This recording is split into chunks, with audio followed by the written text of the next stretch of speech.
পদোন্নতি বঞ্চিত কর্মকর্তাদের জন্য কমিশনের দেয়া সুপারিশনামা থেকে ১১৯ জন সচিব সহ ৭৬৪ জন পদোন্নতি পাচ্ছেন বলে জানিয়েছেন প্রধান উপদেষ্টার প্রেস সচিব শফিকুল আলম।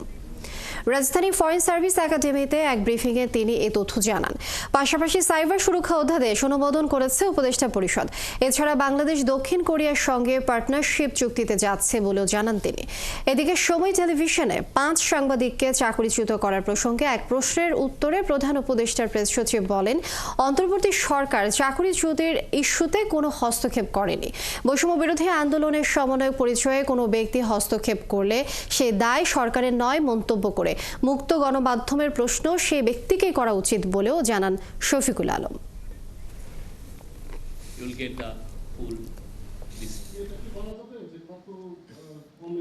১১৯ জনকে সচিব পদে,